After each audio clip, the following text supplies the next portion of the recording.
have my code up and running using Vite. On the left side, I have my code, and on the right side, I have my browser. If you watched the tutorial from last week where I covered the use state hook, this is the same example, just extended on top of. When you click this button, the count state will update. So let's add some useEffect on top of this. All the useEffect hook is a function that will get run anytime the component renders. First thing that we're going to do is import the useEffect hook. And let's come down here and write out a useEffect. The way this works is we just call useEffect within the code. So we would write useEffect, and then inside of here, it's expecting a function. So for here, we don't need to take in any variables. We're just calling the function. Inside this function, let's just add a const.log.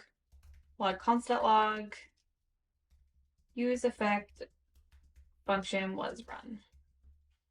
And now if we look in our browser, we can see that this console has already been run once, and that's because once we saved our code, the component has rendered. We covered last time the use state hook, but the basics of state is every time state updates, the component re-renders, which is important for this useEffect. In this example, every time we click this button, state updates, which means that every time we click the button, since state updates, the component will also re-render itself. Therefore, useEffect should get called. So let's click this button.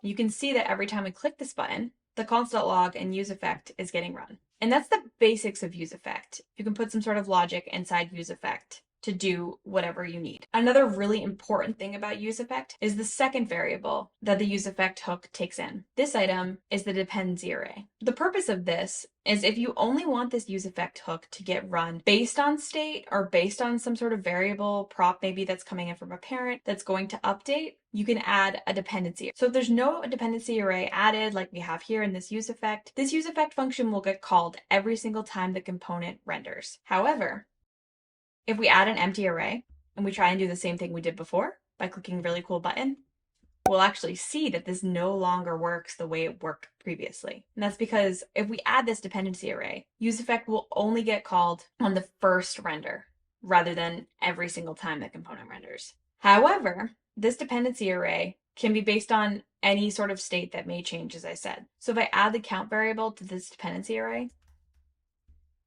now we're going to once again see useEffect was run when count gets updated.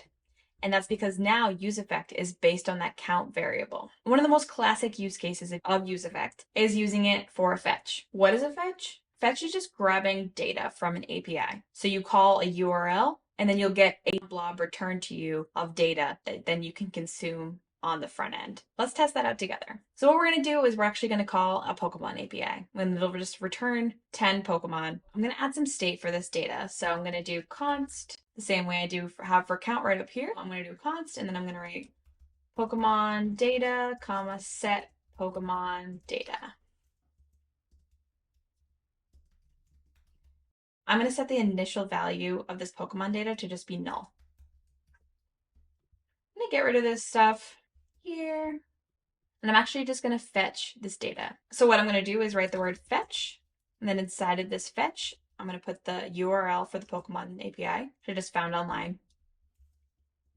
And then what's necessary to do after your fetch is you put a dot then. We have to transfer our API response into JSON. So we'll write response and take this response and put it into JSON format. So response.json.